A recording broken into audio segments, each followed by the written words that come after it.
We're getting into a conversation this morning with nominated Senator Gloria Orwoba. She joins us this morning. Good morning. Good morning. How are you doing? Very well. Very bright. Yes, in high spirits, in good health. This as is always. good. This is good. Something informs that. And we'll talk about that just in a minute because, you know, things have been flying all over the place. Yeah. And when we're asking questions about alternate leadership, who's in the spot, who is not, what then does it mean for the country moving forward? We'll talk about that just a little bit. But I want to tell you what the Botswanans are saying. In our proverb this week, this is the country that we are in. And a thing about proverbs is that we as Africans, we share a lot of the same lessons, so a lot of the same methods for life. This is what this one says: the child who is not embraced by the village will burn it down to feel its warmth. Why am I feeling like that is targeted? I promise you that this is that situation where when you are guilty and you go online and you see people saying you think they're targeting you, think it's about you. Actually, your laugh made me think, wait a minute, what's the connection? Then it hit me. Oh, snap. Wait, it's a coincidence. Yes. Shall I repeat the proverb? Please do. The child who is not embraced by the village will burn it down to feel its warmth. Kufa dereva makanga kila mtu. What? Hata mama mboga at the roadside. That's why I'm like, that is targeted. No. That is actually kind of true. But however, that is mostly with people who are destructive. People who the only way they understand, the only language they understand to get their way is to be destructive. Yeah, but if you're a person who's about building, then it's different. And now that's me relating it with my situation. We are not burning down any villages or anything. We are focusing on being constructive. Right. Yeah. Okay, fantastic. Now, in terms of constructive, you know, a constructive leadership, there seems to be sometimes, you know, everything flying all over the place. And people asking the question, where is the goal? You know, usually where it's like there's the bullseye, right? And everybody should be aiming to get that bullseye. But it would appear as though arrows are being shot all over the place. Somebody is here saying, okay, I want to be this, I want to be that. And we're asking, where is the space for alternate leadership? We'll come into the wrangles every now and then and how they play into all of this.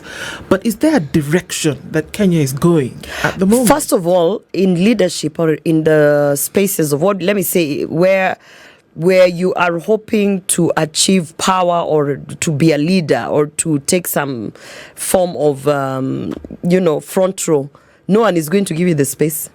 Nobody, nowhere, not in any workplace. There's nowhere where you'll be told, oh, now there's a vacancy, because nature abhors vacancies.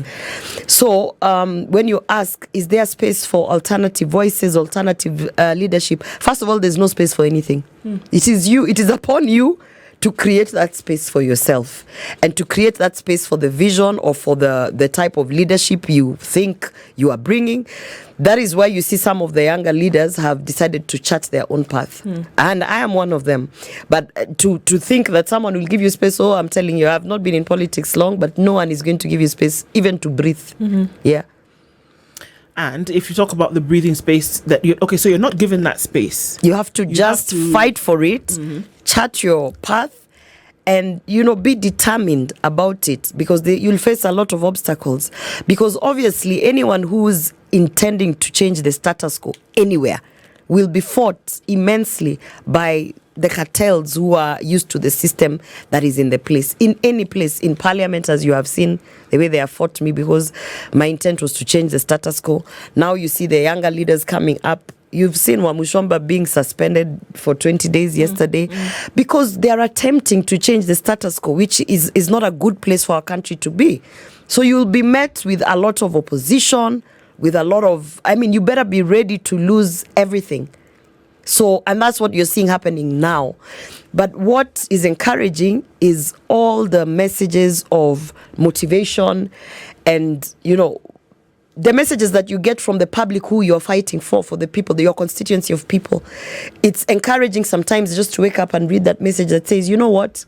We might not be active online. We might not be active in the spaces that you are in, but we support you. There's a huge silent majority that is banking on you as the person who has decided to take up that mantle and change the status quo. You will be asked this question often, know, and that is that at the beginning of this administration, there was no question where your loyalty, solidarity, allegiance laid. Yes. There was no question. Yes. And that in every opportunity that you got, you not only endorsed but fought for the administration of the president. There was no doubt, and there still is no doubt where my loyalty is. Okay. Yeah, because I love this country. My loyalty will forever be in upholding the Constitution, doing the things that are right for Kenyans. And at the beginning of this administration, I do believe that the intent was aligned with my loyalty. My loyalty will forever remain to stand by the truth and to stand by doing good and doing the right things for the people that you've been put to represent. I was nominated to represent women. Surely, at what point will I be standing proud to speak of the numbers of femicide? At what point will I be proud to see women in leadership being taken out of their leadership positions? At what point will I be proud to see the level of sexual harassment? Yesterday, you saw the president talking about corruption in parliament. When I spoke about corruption in parliament and the cartels, I sat on this chair, I was suspended. The president is now echoing what I said. He's echoing what I said at the beginning when I started realizing all is not well.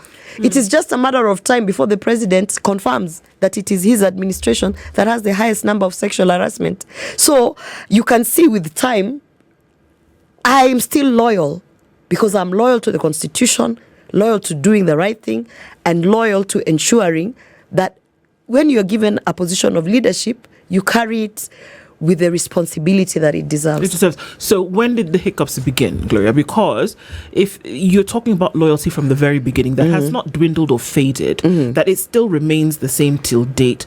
So when did things start to get sticky for you? And let's also connect it to the fact that just a few days ago, what did the president say? He said that with the companionship, or now with the partnership with Raila Odinga, that we're going to see that the 2/3 gender rule is achieved in this broad-based government, amongst some of the things. If that was really the intent, even just on that question on the 2/3 gender rule, why the hell would they continue nominating men in positions where they should be nominating women? You've seen what happened at the Kenya National Human Rights Commission. The reason why Duncan Ojwang, who, by the way, is a brilliant lawyer, the reason why the whole appointment or nomination of his had a challenge was because the administration was not following the 2/3 gender rule. If the vice chair is a man, it is automatic that you have to nominate a woman. So if indeed, you see, this is where the lies start showing. Because if indeed those are the things that they did a handshake after the Gen Z movement and said we are going to work on, you can always lie that this is what you want to do, but your actions will just show the world what you really want to do. If you look at even the latest appointments, you look at the latest things. In fact, the thing that I've seen this administration likes is to reduce us back to the kitchen. If you go to the Star and look at page 2, the photo that they like to show as women, that is Governor Wanga helping to fry the fish. Because that's like a nice photo, right? There are photo where we are cooking. There you can prosper. You understand? The intent will always be shown by your actions. And for me, my actions and my intent have been the same. And I think, I made a promise to myself when I lifted that Bible. And I remember telling my colleagues that time, we were all besties when we were coming in freshers. I said, I will never let this place change me. Parliament is not going to change who I am. I will change Parliament. And I'm the only one who stood by that word where we kept on saying, we are not going to change who we are. We've come here on a mission. We were with certain senators when we were saying, let us remember this day and how good we feel about being in this position of leadership. Nowadays, I look at them clapping at all sorts of mediocrity, cheerleading at injustices that are being meted to Kenyans. And I refused. I said, I'm not going, Parliament won't change me. Parliament will not make me corrupt. Parliament will not make me the person that they want to turn me into. I will change Parliament. So I'm happy to see the president also saying what I've been saying. I'm being punished for saying what the president is now saying, that parliament is corrupt. So I have to just, on that question, then I still have to ask that, where did then things go sour? Because it would appear that there was a souring of things, and this is why we see, okay, Gloria Orwoba spoke up, and she said, you know what, I have been sexually harassed by somebody in parliament, and it cannot stand, okay? Then we saw a bit of friction. And then you said, no, whatever is going on with, some of these jobs abroad, projects. Some of these projects, there's a problem here. There's corruption here. Are you saying that because you stood out to speak over things which the government had already said that they were speaking out against anyway, that then you were being targeted? And those are the ones that you know of. You will not believe. I mean, it's just that I'm a person of, there are things that I don't share my personal messages or any forums that I'm.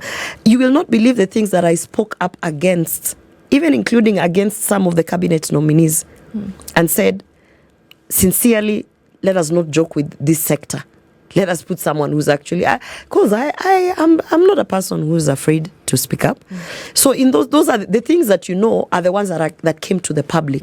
But even behind the scenes, when things started going wrong, when the president and his team started making some decisions that didn't make sense, I spoke up, including in appointments, projects, budget appropriation, decisions on certain human rights matters.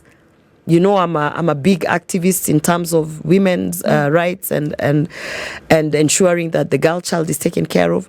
I spoke up in those forums. They got tired of me. They got tired of me reminding them, guys, we are in office. When you see the president lamenting about corruption, what is a common mwananchi supposed to do? If your president is coming to complain to us, parliament is corrupt, but tomorrow he will say, I have numbers in parliament. That's why they've passed all these absurd bills. So if you have numbers in parliament, and now not only do you have your numbers from Kenya Kwanza, you also have numbers from the handshake. It is your members then who are corrupt. Why don't you call your members or even arrest them? Because you are saying parliament is corrupt. And in fact, specifically, you have said members of parliament. You're not even talking about the whole parliament as an institution. Members of parliament are yours.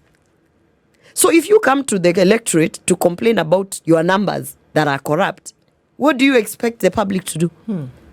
You as the party leader, as the handshake or the person who is running the show between this broad-based thing, should be able to say, Kimani Ichung'wah, come. I hear the chairman of ABCD is asking for bribes. Can you summon those people to State House? In fact, those are the meetings that we should be having in State House instead of turning State House into a rally, into a ground for rallies. This Friday that is coming, day after tomorrow, today is Thursday, so tomorrow. Yeah. Tomorrow, you will not believe if I tell you that up to 5,000 to 8,000 people from Kisii County and Nyamira are being shipped to go to State House. For? Exactly, for what? Who's leading them there? The people who they have chosen, the usuals.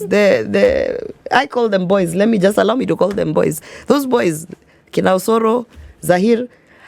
In the grand scheme of thinking, let's go as far back as you want to go back. Since when has State House been a campaign ground?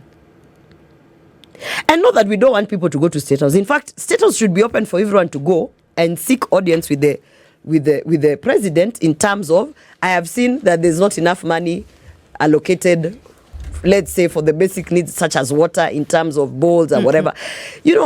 So you can make sure you have ferried 5,000 to 8,000 people from Kisii and Nyamira County to State House. And the mobilizers who are calling people, because I'm from Kisii, are saying that each and every person who goes to State House tomorrow is receiving 100,000. That is the word on the ground. Each and every one of these 5,000 people who are going to State House That tomorrow. is the word on the ground. For what? We are also waiting to see. I'm just coming here to tell you what is happening in the ground.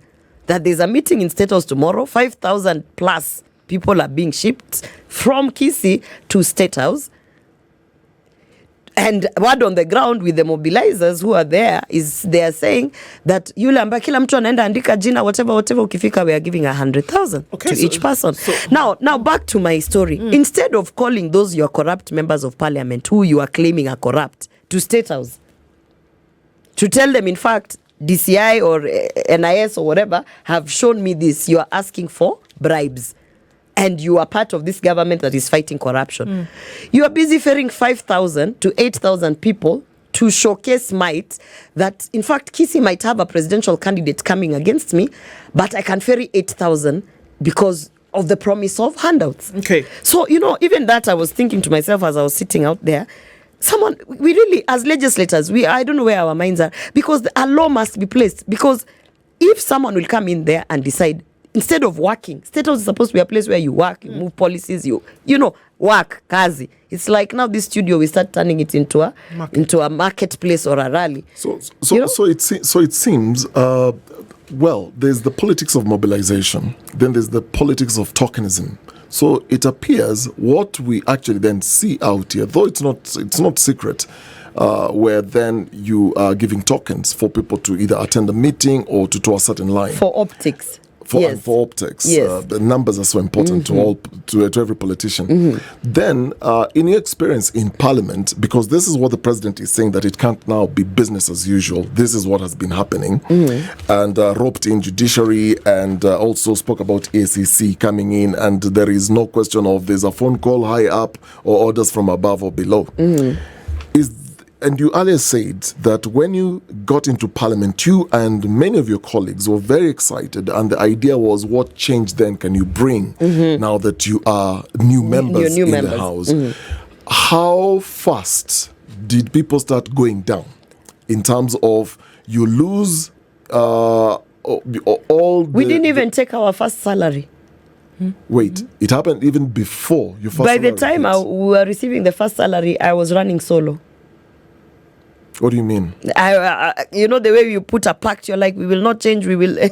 By the time the first salary was coming in, it was only me standing there with my pact. In September 2022? Yes.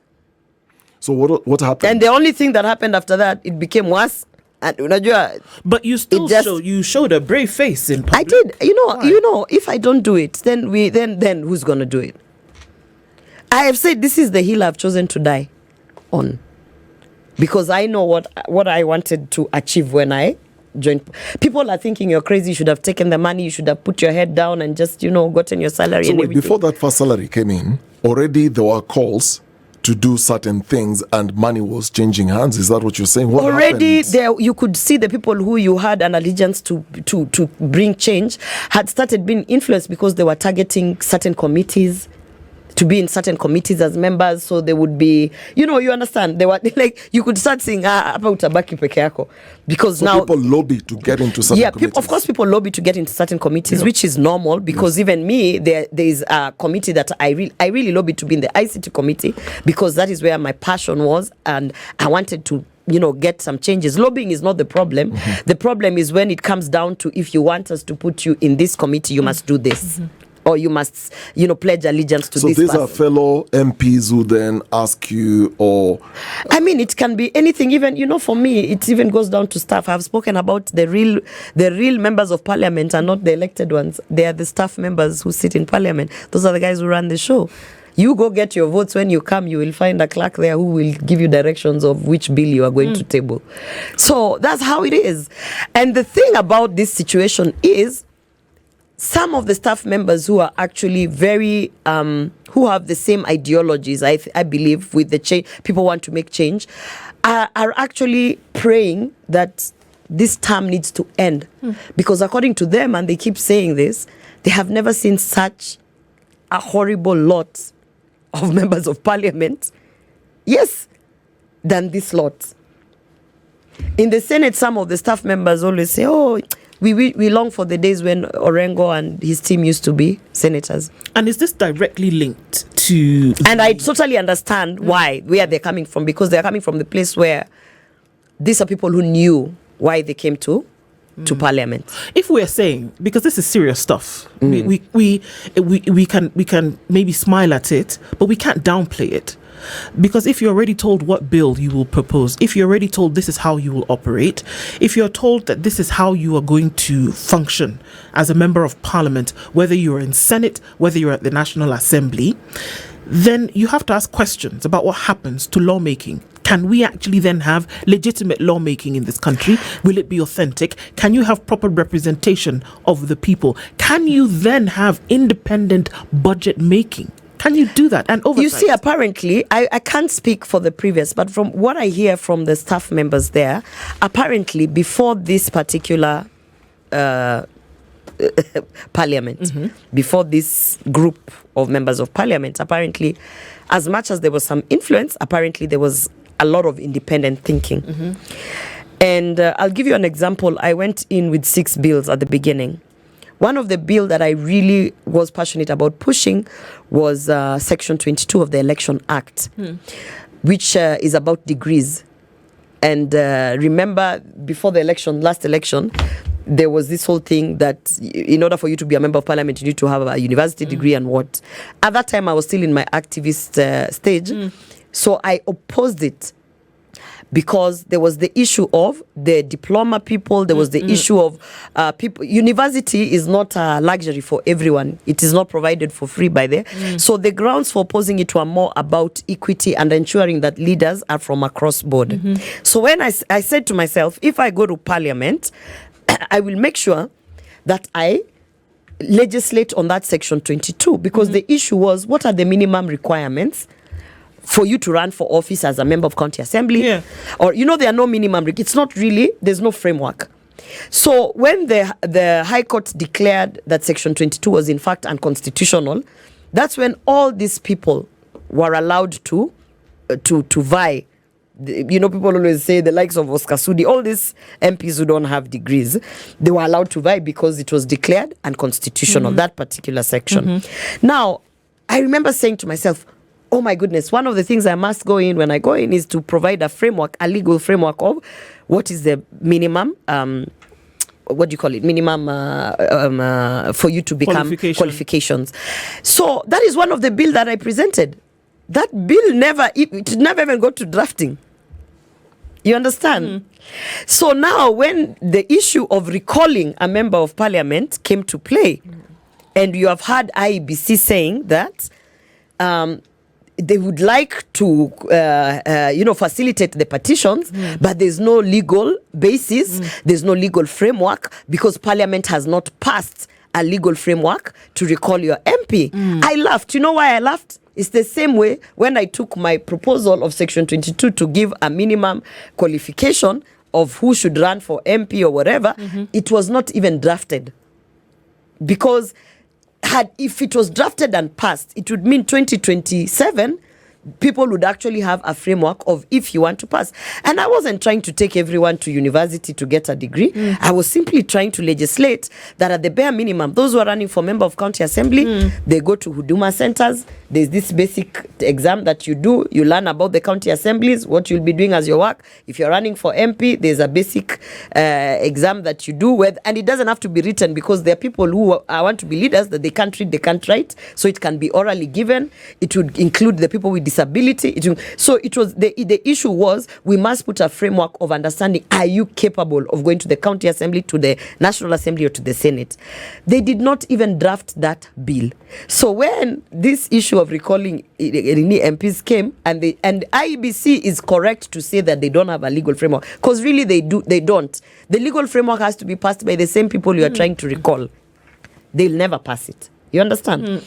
Now, the issue there is, that goes to show you, it's not that no one has proposed it. As I've said, like Section 22 have proposed. It's just that they will never allow it. But it begs to ask you the question. If you can't recall an elected member of parliament because IBC says there's no legal framework, how have I been recalled? Because if you can recall me, then you can recall an elected member of parliament. Because the law is clear that once you get to parliament, you are not nominated or elected. You are members of parliament.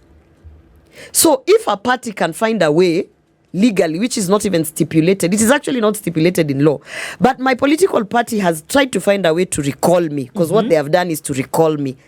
And as you can see, I have not been in office. Why can't you recall an elected member of parliament? Because it's the same process. It's the same. It should be, and it is.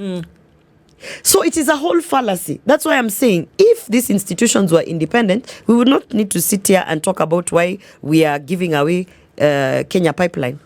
I'm going to ask. We would not need to sit here. I need to ask you, and there are two questions, but the first one is, first of all, you, to an extent, were close to the president. Yes? Yes, absolutely. All right. Because I do remember at the beginnings of it, you told us that, you know what, I wanted to be part of this politics going towards leadership. And the president called you at some point and told you, let's go about it this way. Yes. This is the way in which you should start. Yes. And he advised you. Yes. So that means to an extent, Gloria, you understood his thinking. Yes. You understood his mindset. You understood. Then another question which requires a yes or no. Do you think that all of this stops and ends with his leadership as the president? Absolutely. All right. Now, and one thing I can tell you is the president that we see in State House today is not the president that we campaigned for. okay, so now that was my next question. If you know the president in the manner in which you said that you did, and he advised you on a personal level about what to do with leadership and how to go about it, you campaigned for him tooth and nail, endlessly, tirelessly, until he got into that position, and it would appear as though everybody on this team was moving forward. Somewhere along the line, things didn't go the way in which you envisioned them to, and there are many people who've dropped off along the way. So were you fooled? Were all of you fooled in terms of who you thought the president was? Or did you see the red flags as many of us often do and ignore them? You see, that it would be different. First of all, I always tell people that when we have these conversations with me, I only know politics as of 2019. So when people say, when we were with Ruto in URP, I can't resonate because I was not with Ruto in URP. I was never in Jubilee. My politics begins in 2019. So having said that, I can't address, did you see any red flags? Because from 2019 to 2022, when we got into office, was the same person with a vision, with a passion to change this country. 2023, that's when I feel like, okay, what's happening? What's changing? Why does it feel like we are no longer going the bottom-up economic affair? Why does it feel like it's no longer about the hustler nation? Why does it feel like everything has become a business venture? And then when I started voicing out in our platforms, I was literally put aside as the negative one. The one who doesn't see any good thing in what we are doing. Fast forward, when we went to 2024, that's when Gen Z happened. Prior to Gen Z happening, there were so many things that led up to Gen Z.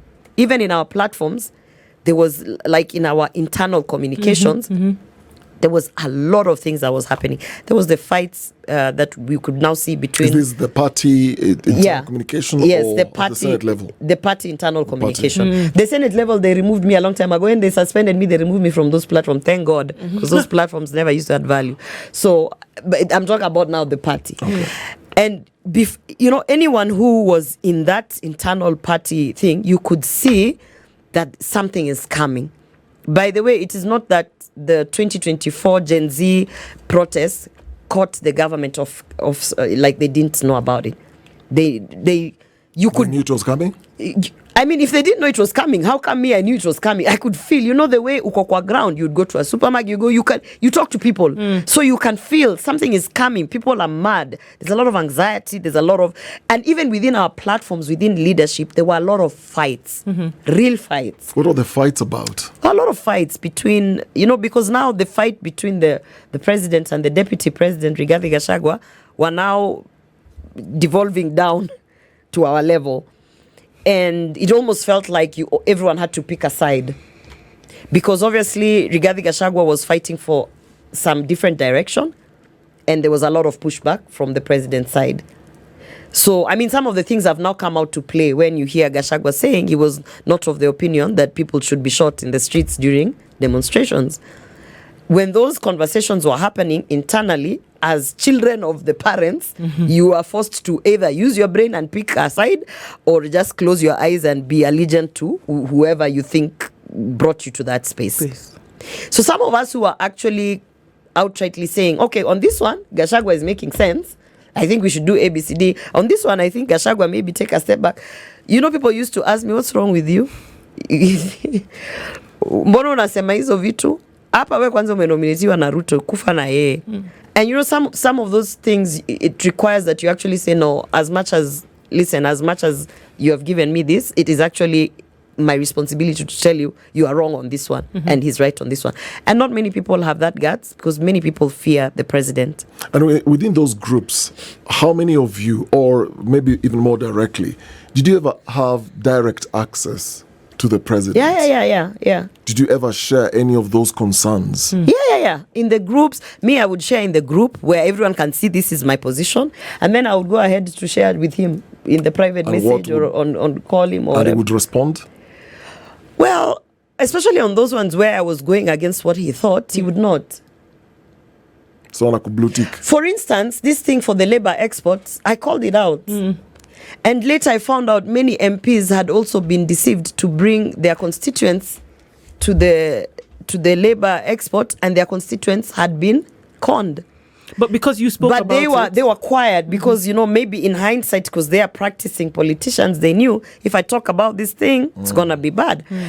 I am glad that I was ignorant to the fact that I didn't have any background on politics, because I spoke about it. I keep talking about it.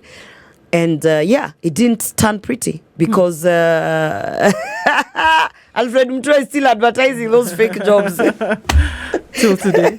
So my issue here is, you asked me, when did it start going? Yeah. So it's not like one day it was black and the next day it was white. It was like a depreciation of the values that we came in, the joint vision that we had. It was like day by day changing. And then obviously, like any union, at one point someone will say, no, this is not what I signed up But for. You've gone as far as to say that the president, the same man that you campaigned with and for, is not the same man. It's not the same one. How does he change? He's or changed. Is he not being the same person through and through? I feel he doesn't really care at this point about what the public says. And I feel the people who have surrounded him have put him in a bubble that makes him believe that he has enough time to turn this thing around with handouts. That's what I feel. Okay. And back then in 2022, he would be the one that tells you, au hata usiende kuwapatia kitu yoyote, au si kura yetu. He would be the one to tell you that. He would tell me, we don't have votes in Kisii, so don't put so much effort in there, bringing out the voters, because the voters will come out, but and they won't vote for me. So you better keep them at home. He was very practical. Right now, you look and you're like, oh, you're going to ship 5,000 people from Kisii and Nyamira to State House, and then you think that will translate to votes in Kisii and Nyamira. That's not something the Ruto of 2022 would do. The Ruto of 2022 would have said, okay, Kisii looks like it's gone. What's up on the table? Let's go to Isiolo. Let's go to Marsabit. Let's go to Western. It's not so bad. He would be practical in his thinking. Yeah. I think what has happened to him is what happened to Uhuru Kenyatta, and I think Raila has that energy where he makes you believe once he comes and joins you, you're home and dry. Gold. Yeah. Okay. So we also have other things going on at the same time where there seems to be rallying for the public's attention. And so it kind of likened to what, according to you, is happening at State House from tomorrow. It's been happening in different parts of the country. Mombasa, Kericho, Eldoret, Homa Bay, Kisumu, Meru, Embu. It's called economic empowerment, whereby this has sworn to happen. But it seems it's off plan. And I say that intentionally because the plan was how this administration was going to deliver development to the country. Again, something that you're very aware of. Is this how it was supposed to go? This is not how it was supposed to go. In my last public appearance, I said Kenyans don't want a manifesto because they have realized even a very good manifesto can be brought down to handouts. Our manifesto was awesome. The plan that we had was, if we followed it to the T, without all this conflict of interest of people doing business with government and all that, we would be so far. We would not have seen the animosity that Kenyans have against this, against our government. What is happening is there's no time to execute the plan because we wasted a lot of time in the first 2 years. We just wasted time. We wasted time doing a lot of things that didn't matter. We wasted time appointing people who had no capacity. We wasted time appointing people, putting them in high-level positions, cabinet positions, and yet they didn't believe in the plan that we had. They didn't really care about the plan that we had. Yeah. That's why certain scandals came about, fertilizer, all these things. So we wasted a lot of time, and we don't have time to catch up. So those things it's gone. So what you're seeing happening is normally in a politician's life cycle, and I'm not a veteran politician, but in any politics, especially the politics of Kenya, if you're not able to use the resources that have been given to you to work for the people, towards the end, when you have no other option, you come back. You just line them up and give them 50 shillings each, and you bribe them to vote for you. So what you're slowly seeing is the bribing of voters, because there's a realization with 1 year and 20 months or something to go, what are you going to achieve in 1 year and 20 months? Okay, so there was an economic plan. And again, we came off the back of an election that was, really fought on the economic lines. Yes. And so it would appear as though this economic development empowerment that we see is going right in line with that. But then many questions are being asked. Where does the money come from? How are you then going to be able to sustain it? Will the people think about you beyond, that day when you go out and give them this? But it seems to go fundamentally against what it was said was going to happen. There were promises of giving mothers diapers for 3 months to take care of their children. That is so funny. You laugh, but I am laughing because I was on the stage clapping. You said this was going to happen. I was clapping. Even I was so excited. I just gave birth, so I knew that this thing is going to help me. So I was clapping. It never happened. Was there ever an intention for it to happen? Because there is intent, and then there's somewhere down the line there was an intent. There was an intent for it to happen. And as I said, a lot of things went wrong. Honestly, when we were pledging those things, the intention was there, even by the president. His intent was actually to deliver. But the mistake starts when you bring a team that doesn't even understand what you're going to deliver. And at that moment, it just started going downhill. But let me say also that, I was laughing because you talked about we came with economic charters, yeah? Every county, including Kisii County, we had a whole economic charter for Kisii County. It included an airport. Yes. Okay. We had an airport for Kisii County. We had. You shouldn't tell Dennis. Let me tell you, Dennis. We had plans for Kisii County, which would change Kisii County. We had plans for making sure that we would put cottage factories within Kisii County, bring in investors for that. We had plans for what was it called? Not only manufacturing in Kisii County. We had plans on last mile connectivity, electricity and water. We had plans on our roads. We had plans on our border between Uganda and Kisii. We had plans for our Kisii County Economic Charter is fire. Now we are fearing 5,000 Kisiis to State House, allegedly, to give them money. 100,000 each. The president said yesterday. That is what the mobilizers are saying now on the ground. Now, the president said yesterday, in light of what you've just said, that the ongoing transformation in the country, that obviously includes those county economic charters and the implementation of the same, that the transformation in the country is being undermined by corruption, decrying how public resources meant for service delivery are rarely used for their intended purpose. This was in the same thread with what is happening in the parliament. I think the president is very confused. He's very confused. Because I've sat in State House where he said he can't give an airport to Kisii County. He said that? Yeah. It was an outright no. Why? He said something to do with the people have told him, the land, I don't know what stories.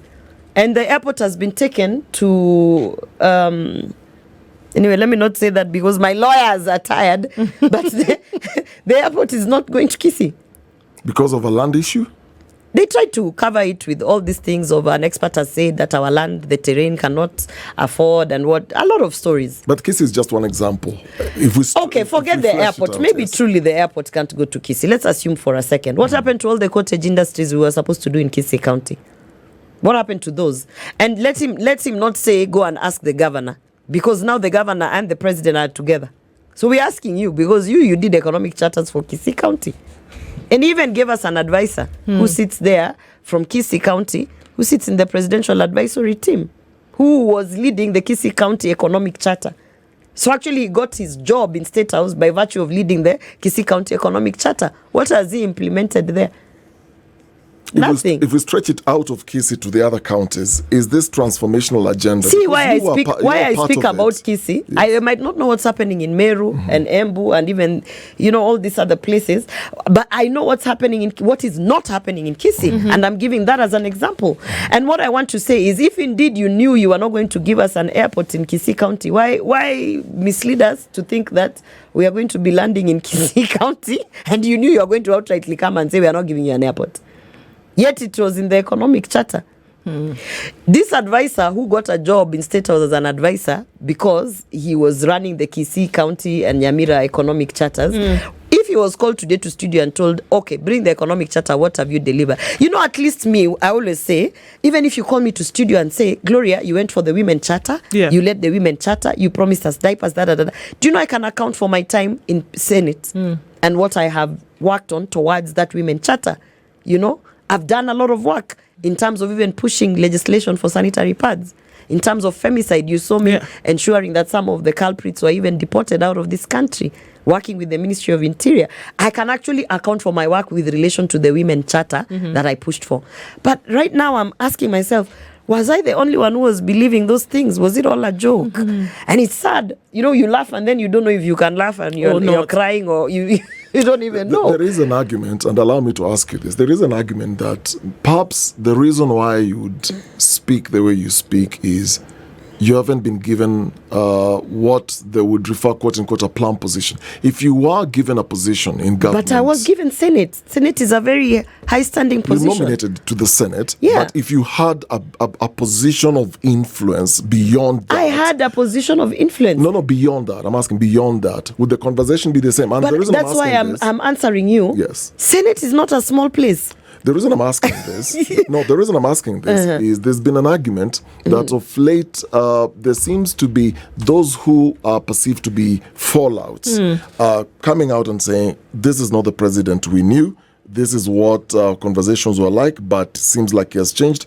And all of a sudden, he appears to be the bad guy. And then you have people now who have allied themselves to this other side and saying, we are not working with this person. We don't know this person. I think how I can answer that question is, first of all, I am a beneficiary of us being in government. Because if I was not nominated to the Senate, I would not be here in studio in my capacity. You would not know me. Actually, people say, unajifanya kama si Ruto atunge kujua. Hiyo nimekubali. Yeah, he is the one who... why should I refuse? Yeye ndo alisema, actually, kama I nominate you, come and work in my team. Mgala muwe lakini haki mpe. But that doesn't mean now I am forever indebted and I cannot see anywhere. I see what is happening. And Senate is a very high position. This is the upper house. And I have influence to the extent that you could pick up the phone and call a cabinet secretary. That is where also my problem started. Because when I realized you put them in the internal WhatsApp group, they ignore you, I would pick up the phone and I would tell Alfred Mutua, what the hell is going on? You understand? I would pick up the phone when Aisha Juma was in office as a Minister of Gender and tell her, by the way, Waziri, we need to be serious about sanitary pads and diapers. So, and me taking action with that influence also got me to brush off wrongly with certain people. Because certain people will tell you, I'm not, like, even without telling you, they'll be like, sifanyi hizo vitu. And for me, I would not take that as the end. Me, I'm the kind of person who will now go when we are in the meetings in State House and say, by the way, I asked your cabinet secretary for ABCD to do ABCD. They told me they want to do. So obviously, I rubbed a lot of shoulders the wrong way. And still, my thing is, that doesn't mean that because you're on self-preservation of keeping that seat that you were given, you stop trying to fulfill some of the things that you promised Is Kenyans. that what is happening to many of your The colleagues? silent people are on self-preservation because they need the job and they need the money. And For how they have long, though? families. For how long? And they Finish have with this mortgages. term. There are people who walked in Senate, and the first thing they do is they took a 40 million mortgage. And they took a 15 million car loan. And if today you were to suspend them, like I was suspended for 6 months, auctioneers would be at their door. So they have to shut up. Because they have And bide financial their time responsibilities. so that they can They have pay. to buy their time. There are people live today who are told, if you speak up, we will as much as suspend you like Wamushomba for 20 days. They can't survive a suspension of 20 days. Because a suspension of 20 days means you're not getting your salary for 20 days. Which means their mortgages, their financial obligations, their car loans, their what will be up for, So they are silent because they know the position they are in. So I know the position I am in. Not to say that I have all the money in the world. I mean, I need the money. But when I went in, I didn't go in for those things. You see, when people are giving me pressure, take a mortgage, I'm like, that's not why I came here. That is not why I came here. I didn't come here to get a home. Those are things I'm done with, I came here because I wanted to be a change maker. That's why you see I'm staying my course. It is painful. I'll be honest with you. It is not, people see me talking and they think it's easy. It's easier said than done. It's not easy. It's not easy. In fact, people will say, oh, simu yako itaacha kulia. The good thing, I am also not I look social. I'm not a social person. So all those social engagements and those things people used to do in parliament, I'm a bit of a loner. So even simu aija change because it's been the same. But it's not easy, obviously, to see some of the things that you could have been talking about in parliament and now you can't be in parliament. It's not easy. It's not easy also to be able, being in a position where you can call the president and tell him, change this and that, and he would actually change. It's not easy seeing the wrong things that are going and you can't pick up the phone and tell him. It's also not easy as a woman in politics being given all this backlash on the sexual abuses. Yeah. You saw they fined me on 10.5 million. That was a punishment from the state to me. And it's not easy for me to fight that. I'm fighting it, we are appealing it.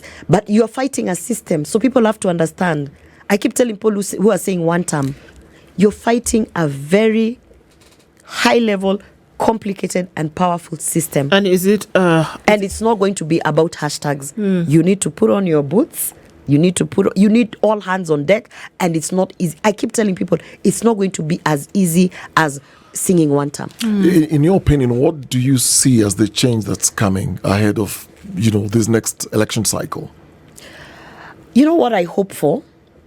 I hope that we eventually have a president who actually will not bring another manifesto. Because we have had 3 powerful manifestos that have not been implemented to the latter. I hope we have a president that understands. Just speak where Kibaki left, where Uhuru left, and where Ruto never touched. So where are you? run the Yeah. show. So I mean, as we round this down, I mean, we've looked at it, and obviously for eyes to be opened from your perspective. But where are you now in terms of things and how they? Someone said, you guys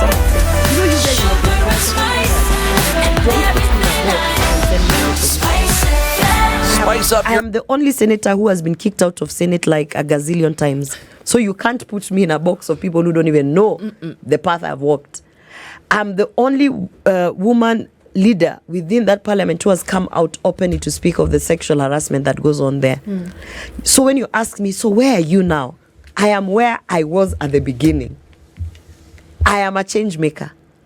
And even if my change will just be moving from 265 million worth of the budget of sanitary pads to 1 billion, I'm happy with that change because that's change that would have never been reached. So for me, I see myself as a change maker.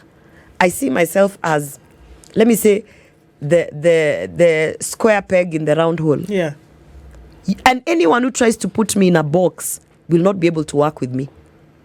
The people who've been able to work with me have understood, don't take me and put me in a box. You know our communications, just understand me understand my path, which is a path of I would like to see certain things in. I want to get to a place where in this country, when you report a sexual harassment case, within 3 months a verdict has been gotten. Whether positive or negative, the judicial system works at least to that extent. And in order for that to happen, there has to be, it's not just advocacy. So I'm also the type of person who believes that if it will reach a time where in the united opposition that one candidate will be the only candidate they have to go for, I would like to imagine that their vision would be, it's because we are going to change the country, not because I have to be president. Indeed. So I'm that person who you can't put me anywhere. And don't label like that. Yeah, don't label me. I am not an opposition. I am not. What you can label me as at now, this moment, is that I am a nominated senator under United Democratic Alliance as at this moment. Okay. But after that, I am Gloria Orwoba. If you notice my social media handles, I don't put honorable, senator, because who I am cannot be put in a title. Gloria Orwoba has been our guest this hour. Thank you so much for being here this morning. A lot to look into and a lot to unpack for sure. And looking forward to seeing how this all Thank you for having me. Thank you. Thank you very much for being here. It's 9:02. Good morning. This is the Situation Room, the only way to start your day.